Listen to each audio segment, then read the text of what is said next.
الحمد لله رب العالمين والعاقبة للمتقين ولا عدوان إلا على الظالمين وأشهد أن لا إله إلا الله وحده لا شريك له ولي الصالحين وأشهد أن محمدا عبده ورسوله وصفيه من خلقه وخليله سيد الأولين والآخرين اللهم صل عليه وعلى آله وصحبه ومن اتبعهم بإحسان إلى يوم الدين أما بعد. Mes chers frères et sœurs, le thème de notre khutbah بإذن tabarak wa ta'ala est dépasser les limites lors d'une dispute. Dépasser les limites lors d'une dispute. Il arrive qu'un frère ne s'entend plus avec son frère en Allah. Et suite à cette dispute, naît une injustice. Des insultes, des moqueries, des calomnies, des médisances, voire même, parfois, ça en arrive aux mains. Et nous, ce qui nous est demandé en islam, c'est que dans le cas où il y a une dispute, une querelle entre toi et un de tes frères, toi aussi ma sœur, entre toi et une de tes sœurs, tu dois rester juste et pieux. Et tu ne dois pas dépasser les limites. Chers musulmans, l'hypocrisie est l'une des maladies les plus dangereuses pour la société. La présence des hypocrites dans la communauté, sous n'importe quelle forme, est un mal grave et un danger énorme. Et bien que les hypocrites, par définition, sont ceux qui affichent l'islam et cachent la mécréance, c'est ce qu'on appelle l'hypocrisie majeure, eh bien, il y a d'autres traits qui peuvent être présents chez un musulman sans pour autant le conduire à la mécréance majeure et qui font partie des caractéristiques des hypocrites. Selon Abdullah ibn Amr ibn al-As, le prophète sallallahu alayhi wa sallam a dit 4 marques, 4 caractéristiques. Celui qui les réunit toutes est un parfait hypocrite. Celui qui en détient une seule est marqué par l'hypocrisie jusqu'à ce qu'il s'en débarrasse. Donc voyons ensemble ces 4 caractéristiques d'hypocrite que va mentionner notre bien-aimé alayhi salatu wassalam dans le hadith rapporté par Bukhari et Muslim. 1. Quand on lui confie un dépôt, il le trahit. Quand tu lui confies un dépôt, une amana, il trahit le dépôt. 2. Quand il parle, il ment. Ça fait partie des caractéristiques de l'hypocrite. Le musulman est véridique, il ne ment jamais. Également, quand il signe un pacte, il ne le respecte pas. Et 4, il dépasse les limites lors d'une dispute. Ça fait partie, mes chers frères, mes chères sœurs, des caractéristiques des hypocrites. Tu es en colère, tu as été lésé par quelqu'un, la religion t'interdit, toi qui es dans cette colère, d'être injuste, de dépasser les limites. Tu dois, même dans ta colère, même dans ta querelle, rester dans le cadre fixé par la religion. Subhanallah, quand ils vont bien et qu'ils sont amis, c'est le Coran et la Sunna qui les régit, mais quand il y a une dispute, c'est les lois de la rue qui les régit. Je comprends pas.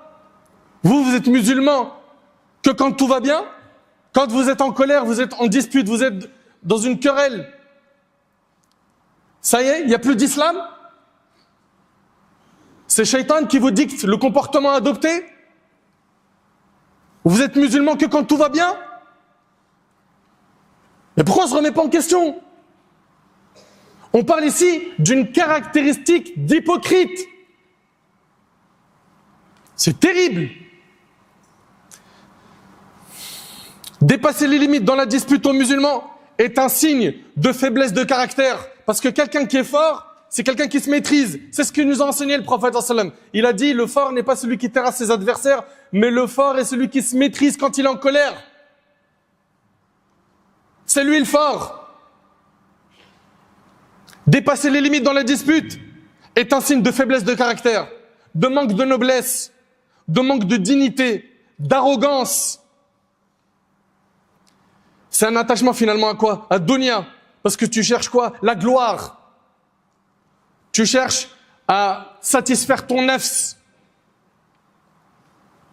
Tu suis les suggestions du diable.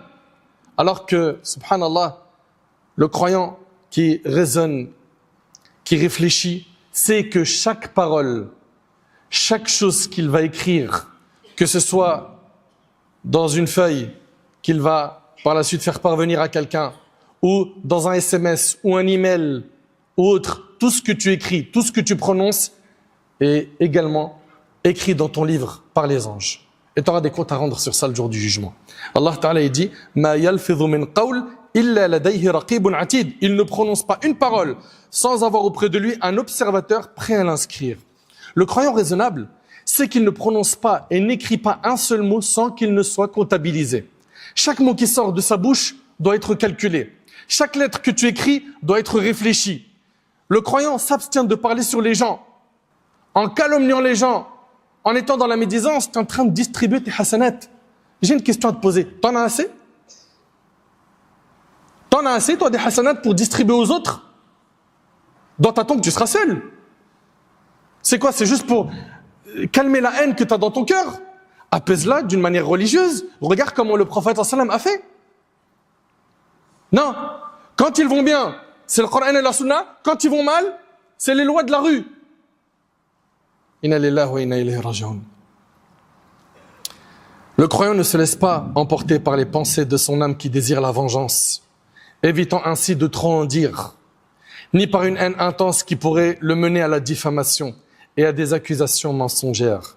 Son amour de la victoire ne doit pas le pousser à accuser les autres de manière infondée, sans preuve, sans vérification des preuves. Mes frères et sœurs, ce comportement de dépasser les limites au moment d'une dispute, c'est un comportement injuste. Quand une personne s'écarte délibérément de la vérité et dépasse la limite de ce qui est nécessaire pour se plaindre, allant jusqu'à transformer le faux en vrai et le vrai en faux, pour apaiser un ressentiment dans son cœur, dissiper sa colère, soulager son âme, satisfaire un besoin personnel, en se donnant l'illusion d'avoir obtenu justice pour elle-même, la personne qui fait ça a des caractéristiques d'hypocrite. Et ce ne sont pas mes paroles, c'est les paroles du prophète sallallahu alayhi wa sallam. Chers frères et sœurs, il y a aujourd'hui parmi nous, malheureusement, des personnes qui, lorsqu'un différend survient entre elles et quelqu'un d'autre, ou lorsqu'elles voient quelque chose qui ne leur plaît pas, ne respectent pas les principes de la vérité et de la justice. Elles vont au-delà, vers le mensonge, l'injustice, et se réjouissent d'avoir un langage acerbe ou une plume habile pour embellir leurs accusations avec des mensonges, les rendant plus convaincantes et influençant les gens à se ranger de leur côté contre leur adversaire, tout en les induisant en erreur, leur faisant croire qu'elles sont dans leurs droits, bien qu'elles sachent pertinemment qu'elles n'ont aucune légitimité. Aïcha radhiyallahu anha relate que le prophète sallallahu alayhi wa sallam a dit « Le plus détesté des hommes auprès d'Allah est le querelleur invétéré ». C'est rapporté par Bukhari et Muslim. Le querelleur invétéré, mes frères et sœurs, est celui qui se caractérise par l'entêtement, l'acharnement dans ses débats mensongers, le mensonge dans ses propos, l'immoralité dans ses confrontations et l'injustice dans ses jugements. Il se laisse emporter par les idées et accusations que le diable lui insuffle à l'encontre de son adversaire. Il pense à tort que c'est de la bravoure et de la force de faire taire les autres par son argumentation fallacieuse, de les réduire au silence avec des arguments erronés, et se sent fier de pouvoir inverser la vérité en mensonge et le mensonge en vérité. Il se complaît dans son arrogance et son orgueil lorsqu'il parvient à vaincre son adversaire, sans se rendre compte que tant qu'il persiste à se livrer à des disputes injustes, il demeure sous la colère d'Allah. Il demeure sous la colère d'Allah Azza wa Jal. En agissant ainsi, il plonge lui-même dans l'abîme et souille son âme, tout en attribuant à autrui des choses qui ne sont pas en eux. Et selon Abdullah ibn Umar, radiyallahu anhu an jami' as-sahaba, le prophète sallallahu alayhi wa sallam a dit « Celui qui dispute sur une cause injuste, tout en sachant qu'elle est fausse, reste dans le courroux d'Allah jusqu'à ce qu'il y renonce. » Celui qui se dispute avec quelqu'un sur une cause injuste, tout en sachant qu'elle est fausse, le prophète Samin nous dit qu'il reste dans le courroux d'Allah.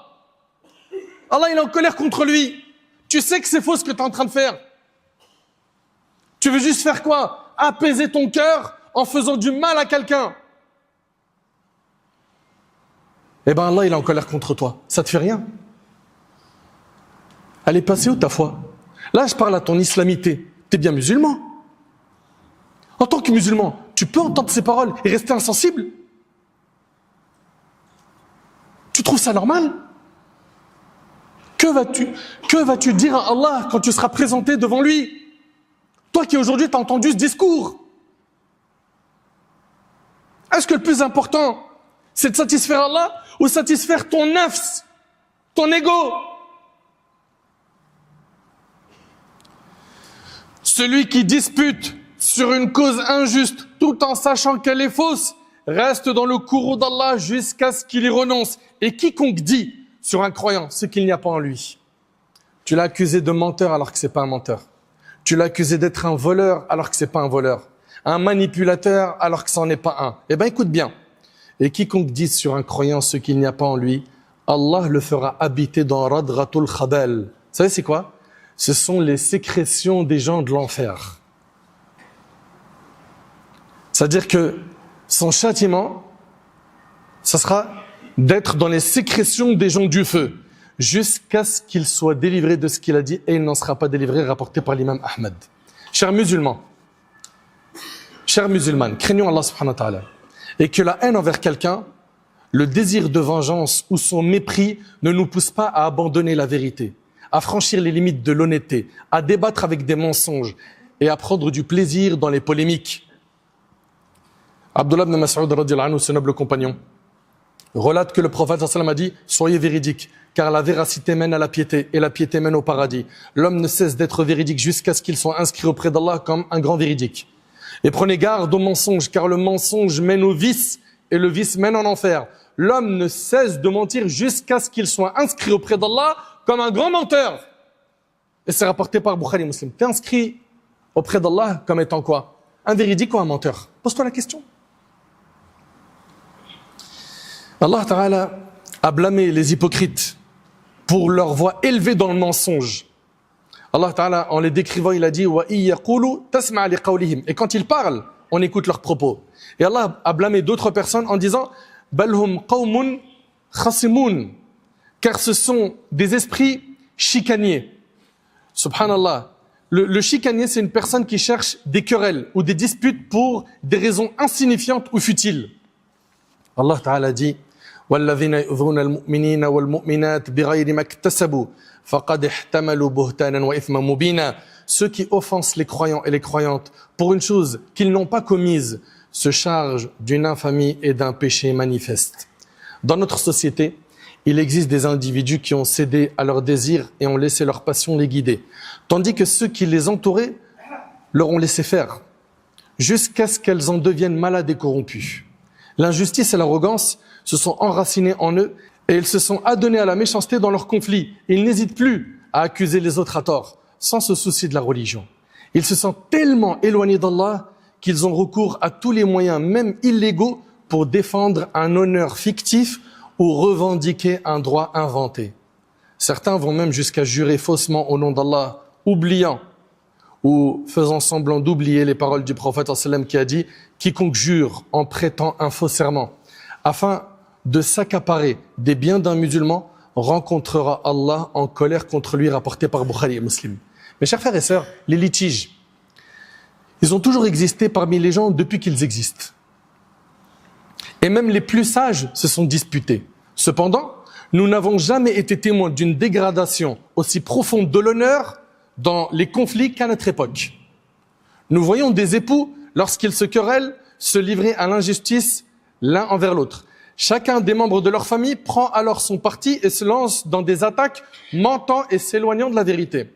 C'est aussi ce qui se produit entre un supérieur et ses employés, entre un employé et son supérieur. Il en va de même pour celui qui a un droit contre celui qui le nie ou nie une partie de celui-ci. Chers frères et sœurs, il y a aujourd'hui beaucoup de gens qui ne font pas la différence entre revendiquer ses droits avec sincérité, justice et reconnaissance et devenir un oppresseur, un menteur, un débauché qui accuse son adversaire de ce qu'il n'a pas fait, lui attribue des paroles qu'il n'a pas prononcées et semble croire que la vérité ne revient à son véritable propriétaire que par la calomnie, l'insulte, le dénigrement, des propos vulgaires et une brutalité excessive envers les adversaires. Celui qui ne se retient pas de dépasser les limites et de sortir des cadres de la justice, dans notre religion, il est considéré comme ignorant et injuste. Allah Ta'ala a dit وَلَا يَجْرِمَنَّكُمْ شَنَآنُ قَوْمٍ عَلَىٰ أَنْ لَا تَعْدِلُوا اعْدِلُوا هُوَ أَقْرَبُ لِلتَّقْوَى. Que l'aversion qu'éprouvent les infidèles pour vous ne vous incite pas à être injuste. Soyez équitable. Cela est plus proche de la piété. Et d'après Aïcha, radhiyallahu anha, le prophète sallallahu alayhi wa sallam a dit, celui qui demande un dû, regardez ce qu'il dit le prophète sallallahu alayhi wa sallam, celui qui demande un dû, qu'il le demande convenablement. Vous savez, ça veut dire quoi convenablement? Ça veut dire avec douceur, comme a dit Cheikh Al-Abbad, hafidhahullah. Celui qui demande un dû, qu'il le demande convenablement. Et ceci, qu'on lui rende son dû ou pas. Et c'est rapporté par Ibn Majah. Je répète, celui qui demande un dû, qu'il le demande convenablement, c'est-à-dire avec douceur. Et ceci, qu'on lui rende son dû ou pas. Allah Ta'ala dit, wa idha qultum fa'dilu. Quand vous parlez, soyez justes. Apprenons à être justes, mes frères et sœurs, parce que l'injustice se transformera en ténèbres le jour du jugement. Celui qui a été injuste sur terre, en touchant l'honneur d'un frère ou à une de ses sœurs, en prenant ses biens, en le lésant dans ses droits, le jour du jugement, s'il ne s'est pas repenti sur terre, le jour du jugement, il devra rembourser avec ses bonnes actions. Et s'il n'a plus de bonnes actions, on prendra les péchés des victimes, qu'on lui collera dans son compte et sera voué à sa perte. Enfin, réfléchissez bien, barakallahu fikum, avant d'écrire, avant de laisser des audios sur WhatsApp ou autre, où vous êtes en colère et où vous dépassez les limites fixées par la religion. Ce comportement-là n'est pas celui du pieux, c'est plutôt une caractéristique des hypocrites. On connaît le chemin de la piété, c'est celui du Coran, de la Sunna. Et là, on vient de voir une parmi les caractéristiques des hypocrites. À toi de faire le bon choix. Et repens-toi de toutes les calomnies, de tout le mal que tu as pu faire avec ta langue, ou en écrivant sur le net ou sur WhatsApp ou autre, en déchirant l'honneur de quelqu'un, en lui collant une erreur, un péché qu'il n'a pas fait ou qu'elle n'a pas fait. Qu'Allah subhanahu wa ta'ala nous réforme, qu'Allah tabarak wa ta'ala améliore notre situation, qu'Allah subhanahu wa ta'ala nous accorde une bonne compréhension de sa religion, qu'Allah subhanahu wa ta'ala nous accorde une bonne fin.